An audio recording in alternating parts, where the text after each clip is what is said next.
Okay, we wanna do this, direct material variance problem. And if you remember, when we're talking about variances, we're talking about differences between actual numbers and budgeted numbers.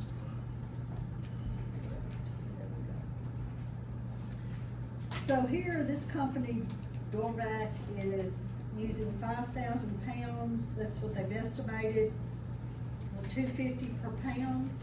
And the actual quantity was 4,500 pounds at actual price of $3 per pound. Now this is gonna be challenging, and I've left it like this so I can draw on the board because you can't really draw on this. I get the impression this might be some kind of company, and just in my mind, I'm thinking concrete, okay? So maybe that would be a good example to use, and they're pouring concrete. So, actual quantity times actual price is on this side, the left side. And then your imaginary number, I'll show you how I get it in just a minute, but it's actual quantity times standard price in the middle. I'll show you. And weren't you here the other day? Right, that's what you do. Oh, it just looks weird. And standard quantity times standard price, because y'all like me drawing on the board, I know. Okay, but if you remember the other day, we started with the far sides, okay? So over here, we have our actual numbers, our actual dollar amount that was spent here on whatever it is that they're using, and I think it's concrete. Over here's our budgeted, standard equals budgeted. And the way we get this imaginary number, you have to set it up like this. You take the actual quantity from this side, bring it to the middle.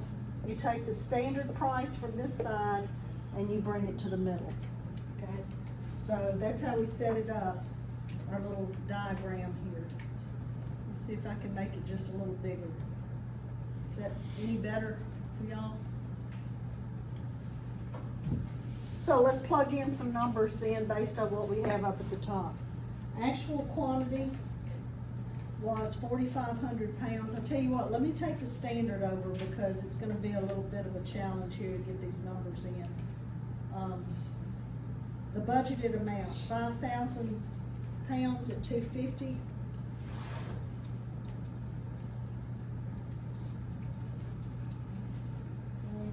And then we're coming back over here, and our actual amount was 4,500 pounds.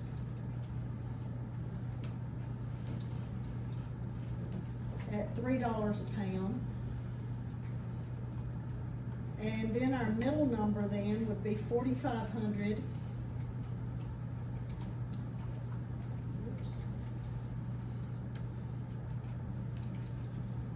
Times 250. So let me get these lined up.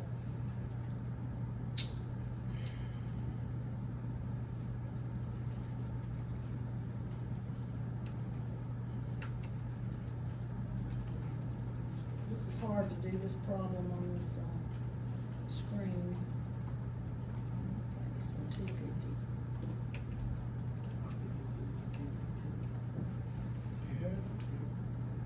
We can put it on paper and give it to you, correct? Yeah, sure, that's fine.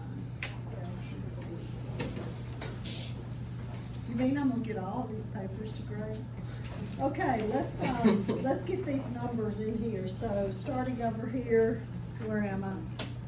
I'll let Zed, let's just start here. Zed, will you start us off? Would you give me the actual amount? 4,500 times $3. Yeah, you get a calculator. No, this one don't work. Okay, give it to me then. That's okay, go ahead. And then Grayson, would you give me the, let's do the standard, 5,000 times 250. This one don't work either. Oh, they have to work. That's so broken. What'd you get, Grayson? 12,500. Okay, so the standard or budgeted amount is 12,500. 13,500 is what I got.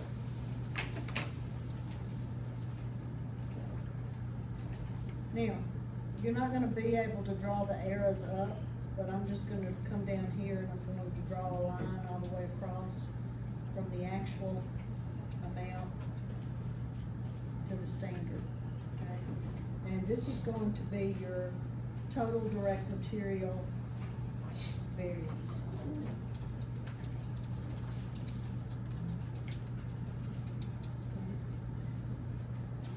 Second row back there, either one of y'all, Ty, start us off, 13,500 minus 12,500.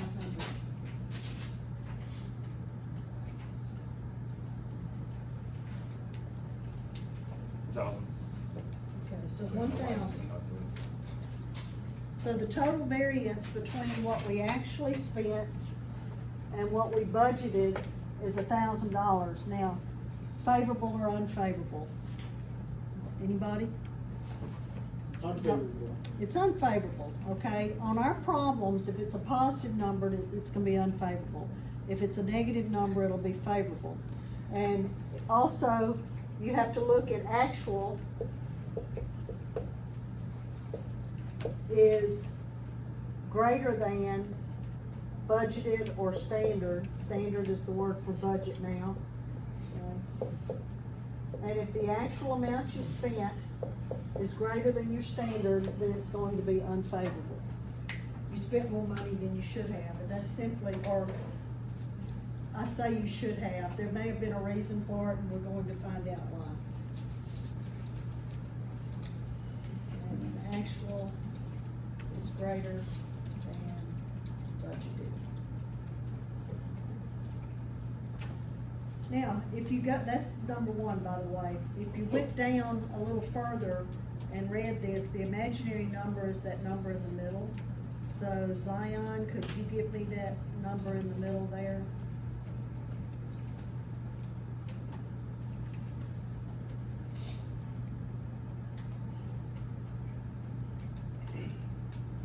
Okay, 11,250.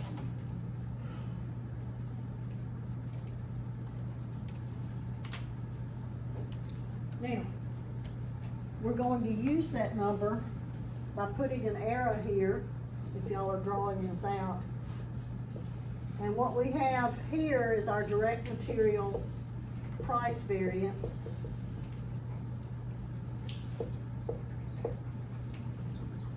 And what is that difference between 13,500 and 11,250?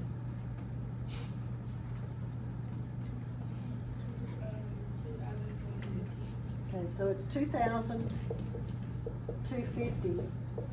It's a positive number, okay? It's going to be unfavorable. So let's talk about that one for a few minutes. Let me pull this number over a little bit. And type this in here, so.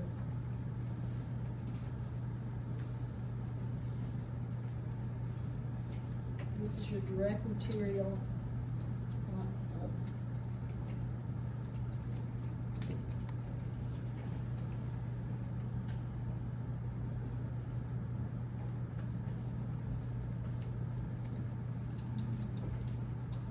Okay, 2,250. Unfavorable. Now, we talked about reasons it might be unfavorable, so let's focus in on the price. That's what it is. Okay, you notice the quantity's the same, so what causes the difference is your price here. We actually paid more for the sand or whatever we're putting in the concrete than we thought we were going to pay. We paid $3 a pound versus $2.50. Okay, that makes it unfavorable. So let's get some reasons why we would have done that. We said that supplier definitely went up, right?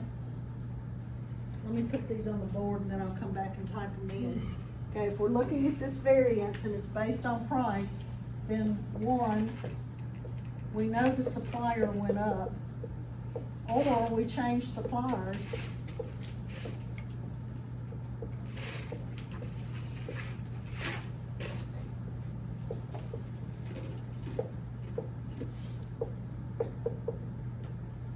But whoever we bought it from, the price is higher than what we budgeted, so why would we have done that? Could it be that the sand or the gravel or whatever we bought here is a better quality? Okay, so that was the third thing that we identified, better quality.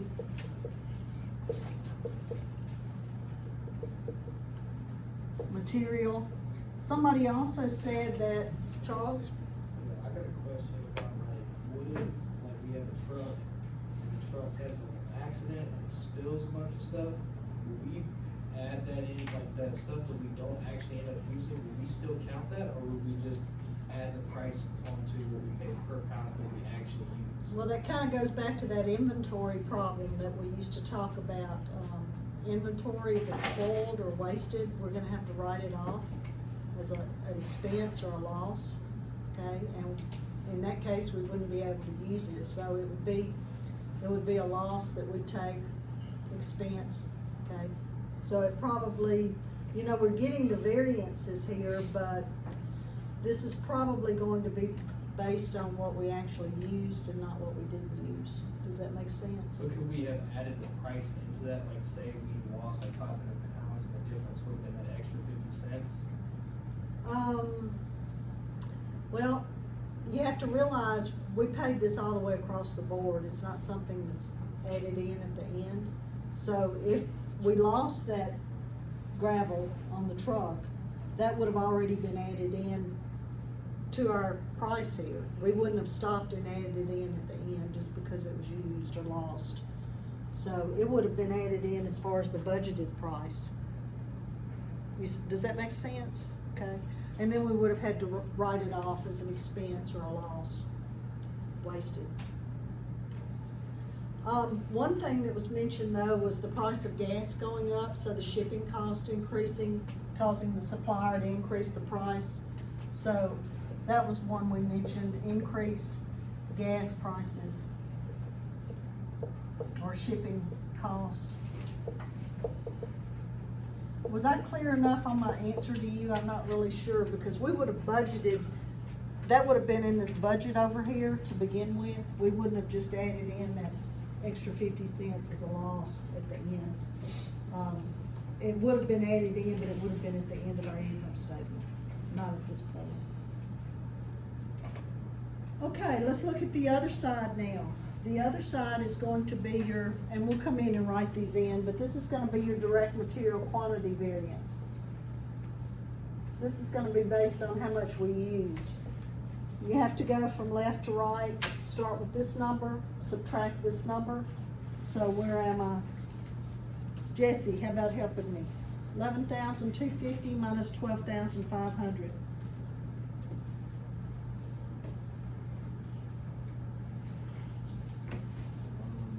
Say 11,250 minus 1,200, that's negative 1,250. Okay, now, the negative is a sign to you that this is gonna be favorable. Now, let's analyze why it's gonna be favorable. First of all, you need to look at your quantity, because if you notice, this is your budgeted cost here, this is based on budgeted, so the number you're looking at is the quantity here, which is what the variance is. We used 4,500 pounds and we budgeted for 5,000, so we were under budget. That's good, we didn't use as much. Okay, so that makes it favorable here, so let's come in and I'll type it up. And I wish I could do a vertical line, but I can't, so.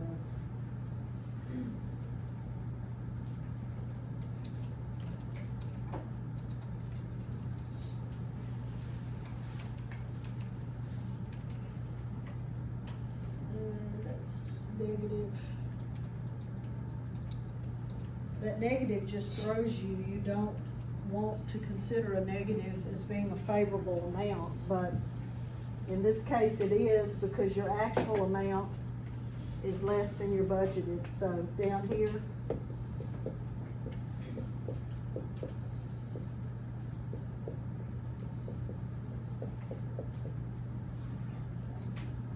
and my little arrows.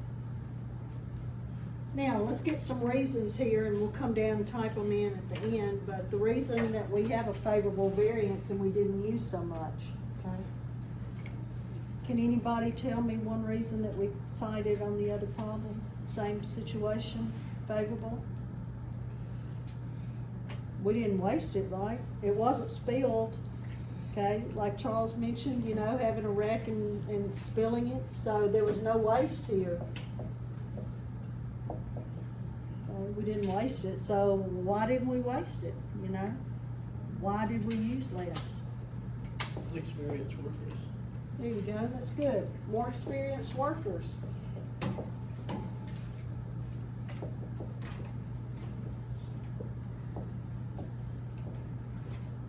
So we have more experienced workers here. What were some other reasons that we stated? When we're talking about the sewing machines and making the blue jeans, we said maybe the machines were in good condition. So I don't know what machines we're using here. What do you use to pour concrete? You have a big concrete mixer, don't you? So good machinery.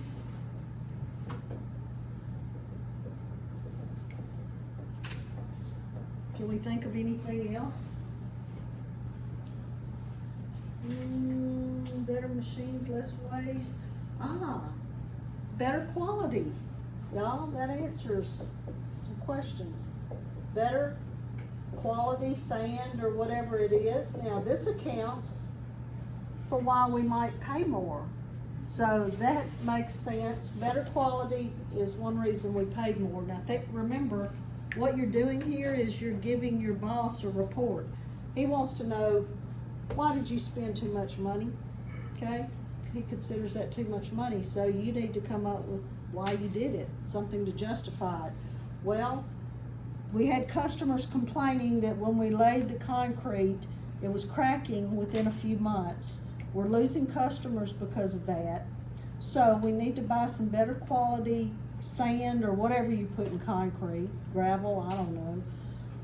Need better quality, and in order for us to get a better quality so it doesn't crack and we don't lose customers, we've got to pay 50 cents more a pound. Does that make sense? And I think he'd be happy with that. All right, let's come in and type all this up now so y'all can submit it now. If you're looking at number 2, the imaginary number was, let me erase this middle part so you can see. The imaginary number was 11,250. And what does it ask us for? Calculate the direct material price variance. So let's back up. Y'all back up on that one. Let's just take our 13,500 minus our 11,250, and that's going to give us 2,250, and that's going to be unfavorable. And reasons that we said over there, Andre, would you read those out to me in the green over there on the side of the board?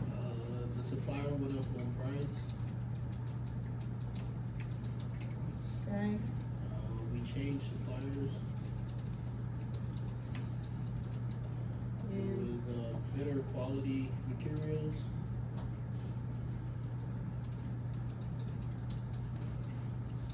and 4 was We increased the shipping cost, or they increased their shipping cost. increased shipping cost. All right. And then, let's do the other one. On this second one, it would be the difference between, or, yeah, it is the third one actually. The difference between the middle number and the budgeted number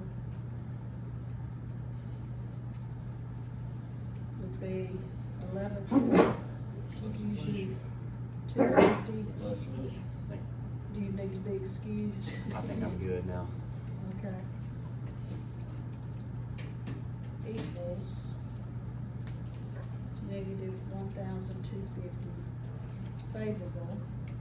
And the reasons that we cited were no waste, 2,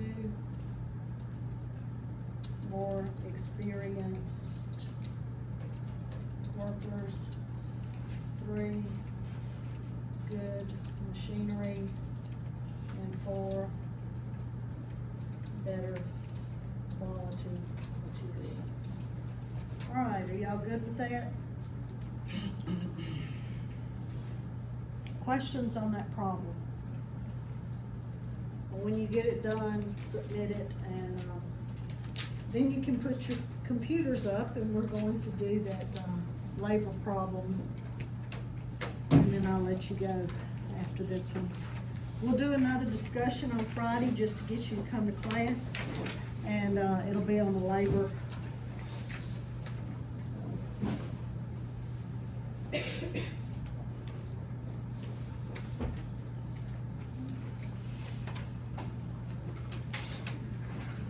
All right, I'm gonna stop this one and start